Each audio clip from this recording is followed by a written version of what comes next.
The other question I had was that I understand what my vortex is from a physical viewpoint, that being alive and human, that I've been having these thoughts and desires, and they're in this vortex that you describe. What I don't understand is that once I'm not in this physical body anymore, the vortex then, because I'm creating it right at this moment from a physical perspective, how do I enjoy it when I don't have the body anymore? Well, the thing about it is that when you think about it, everything that you want is because you believe you will feel better in the having of it. And at the heart, the true essence of everything that you want is an emotional thing. In other words, you want relationships because you want that feeling of co-creation, and that will always be there. Mm-hmm. You want vitality because you like that clear-minded focused, and that will always be there. You want a beautiful environment to live in because you like the comfort that is associated with it, and that will always be there. In other words, there isn't anything, we promise you, when you are no longer in your physical body, you will enjoy your vortex fully. In other words, you won't say, damn, if I only had a tongue so that I could enjoy this ice cream that I've accumulated there. It will not be like that at all. Thank you.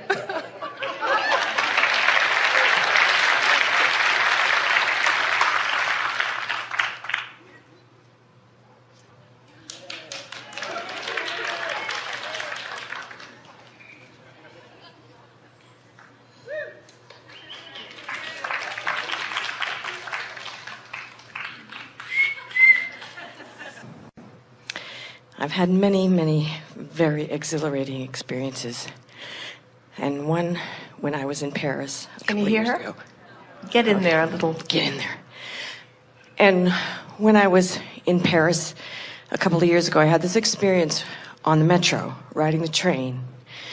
And it was loud, and you couldn't see because you were in a tunnel, and there was rocks along the wall, and it just was very, what I would call soothing. It was so loud you couldn't really hear, and I just found myself wanting to stay on there and ride again. And it's much like this ship, soothing beyond like thought. It feels as if my stream was moving so fast. It was almost beyond my physical ability to keep up with it. Do you think well, we want to come back to that, but do you think the reason that you liked it, that it felt exhilarating to you, is because you accepted the inevitability of it and the lack of action that was required on your part at the time? So it's not action that... Well, did you hear that? In other words, we'll back up there because we want you to try to isolate, if you can, what was so exhilarating about a train moving in a very fast speed or direction where you had really actually no control over it, couldn't really see where it was going, couldn't really even enjoy the vista of where it was at the time, and yet you liked it and wanted it to keep going. So it was a feeling of motion forward, a feeling of dramatic, powerful motion forward that in the moment required nothing on your part in order to keep it going. The ultimate allowing. You think? We do. It felt that way. It felt so soothing. And so now talk about this ship. Same thing. It's the same thing. It's like almost a so drunk feeling. Not drunk, but like a drug or something. Just. What about an environment of well-being where what it is? We'll sort of jump ahead and then come back if you want to, but it's the conscious acknowledgement that you've pre-paved it and nothing therefore is required of you in this moment, which is what utter allowing is. Allowing is acceptance in well-being and acceptance and trust in what you've set forth and an acceptance that all things are unfolding in perfect order. That is allowing that you're describing in a very real, visceral sense. And I liked what you were saying earlier about the meditation CD, and I've experienced different ways of feeling like meditating. Not, you know what I'm saying, is ways of getting in touch, and that was the question: is this sort of a feeling is the kind of feeling that I feel like I want to milk so that I can feel later when I have trouble with lots and lots of thoughts. Well, here's the thing: this train that you're describing and let's call it this path of no resistance, is going to just keep moving faster and faster into more and more pleasing vistas for you. There is no end. And what you are describing is really an ultimate moment of being in the flow. In other words, that's the best in the flow description that anyone has offered so far. It's a feeling of being in the flow, not questioning where you're going, not questioning where you've been, just in the moment, in the flow. And you also help us to say, because you said it so perfectly, you help us to say that when you, in the acceptance of the laws of the universe, and in the acceptance of your worthiness, and in the acceptance of your well-being, and in your acceptance of the vortex, in your acceptance of all of that, there's just this eternal blissful state of being, even though you can't define all of it this red hot minute. Yes?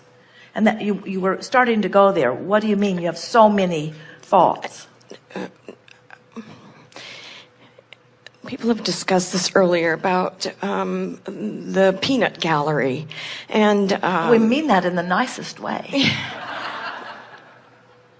And I had a birthday Saturday, and we had a wonderful party, and I hear people come up here and they seem to be talking about limited by age, and I've been to seen Esther before talking about friskiness, and I turned 57, and I feel like I am just getting started.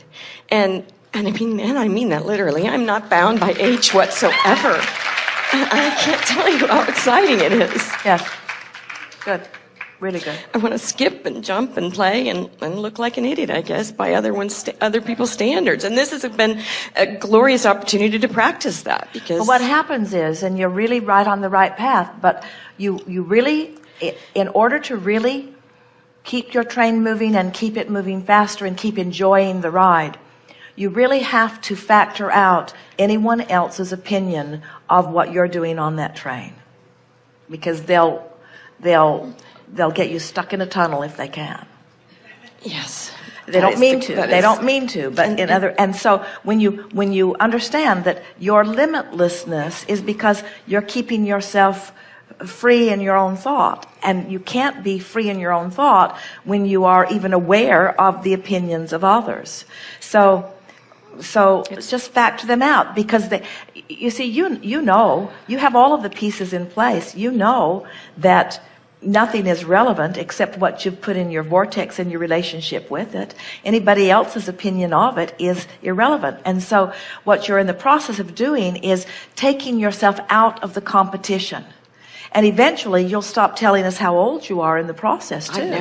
Because that will be irrelevant. In other words, when you talk about energy and alignment and resistance or allowing or energy in motion, the terminology like age doesn't enter in. Exactly. In other words, terminology like frequency does enter in. Terminology like emotion and feeling really enters in, but it only because we have introduced it to the subject. In other words, your planet is beginning to understand emotion in whole new ways as a result of the person-to-person exposure to resistance and allowing. In other words, it has become an undeniable concept of physics in your physical world. So just...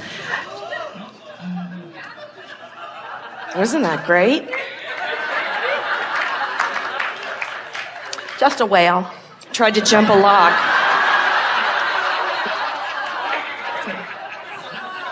But I love it also what you were talking about, the emotion and the music. Because I feel very drawn to music and moving my body. So that, you know, I feel like I've discovered other ways to tune out the peanut gallery. Well, we want you to adore the peanut gallery. We want you to acknowledge the value of the peanut gallery. We want you to know that it doesn't matter, that everything is adding to everything, to see them as cooperative components in many cases, that at a minimum they are adding to the contrast which is causing your expansion. A lot of that peanut gallery is the reason that your train is moving as fast as it is. In other words, just sort of relax in all of it. But the factor for you that you're working on, the piece that you're smoothing out, is that none of none of you can be present in this physical body without having an awareness of having been observed by others. So you just have to practice your own view of yourself until it is so dominant that it overshadows any other perspective. And when you do that, you will be forever young. You will be forever well. You will be forever vital. You will be forever all of the things that you're wanting to be. But in the moment that you start factoring in what anybody else thinks about it, now you water down your own resolve. So we're talking about focus again, aren't we? Yes. Very good. Something more? I'm just appreciating it. Very good. Yes, it is. Now what?